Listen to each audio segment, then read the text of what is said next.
Okay, man, I have been wanting to dig into one of these beers. Hello, I am Johnny Knoxville. I am with my friend, Mr. Stephen Chao.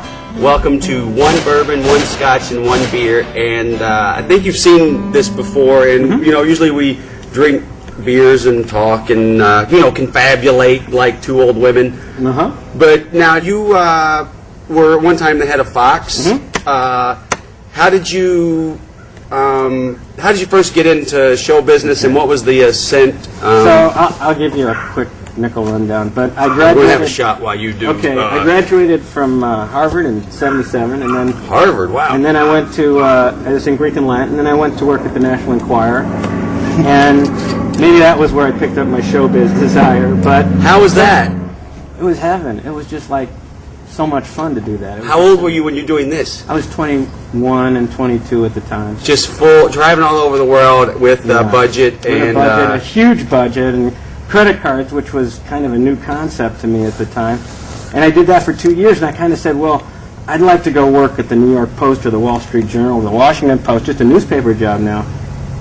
And I was like, it was crickets when I sent my resume. After 2 years, it was like, you can't work anywhere in newspapers. So then I said, I'll go to, you know, I got to clean up my resume. So then I went to Harvard Business School.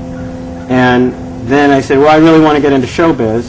And so I didn't get any job. You know, I applied to MGM and Orion and all these places. And I didn't get a job. And then I wrote this letter to this guy who seemed to be in entertainment. And he owned the Village Voice and the New York Magazine.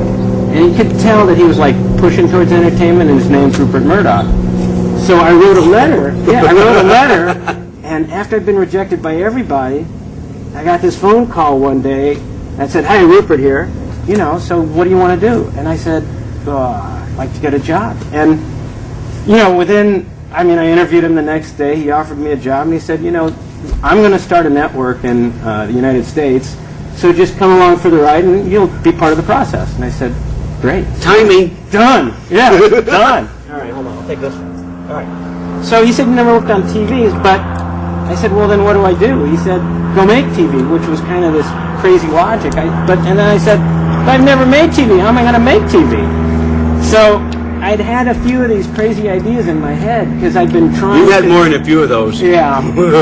But I always wanted to make TV, so like for the last 6 years I was just oozing with ambition to make television. And finally when I got my shot, and Diller said, "Okay, go to work at KTTV and just make a couple shows." And I just said, "Pass the idea by me and budget it out, and I'll say yes or no." So he said, "Do you have any ideas?"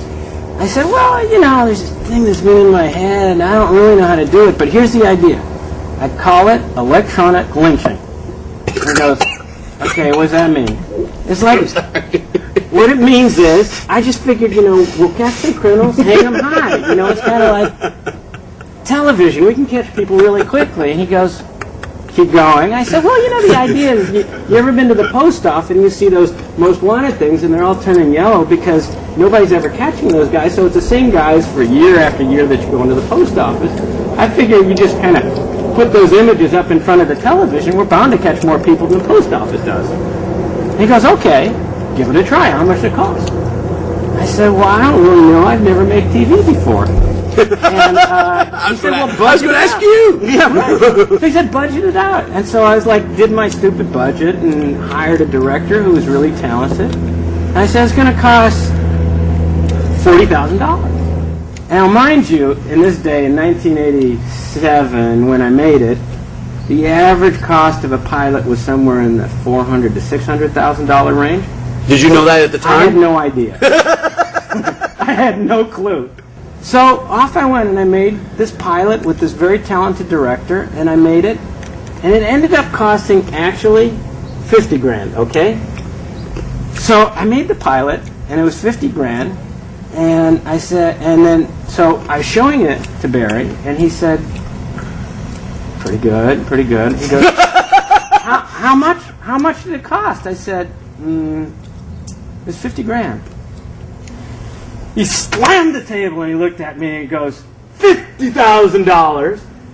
And I said, yeah, 50. He goes, that's 20% over budget. And I'm like, And I was like a kid. I'm like, oh shit, I'm really sorry, man. It's like, thought I was going to bankrupt 20th Century Fox or something. So I was kind of terrified. And he said, never go over again.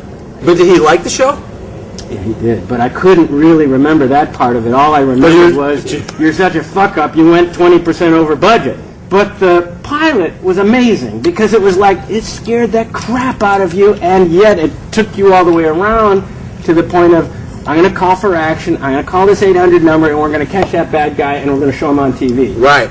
And that became America's Most Wanted. Okay, okay. See a fugitive, call Right, television, catch him. Okay, that's great. Watch TV, catch a criminal was the idea.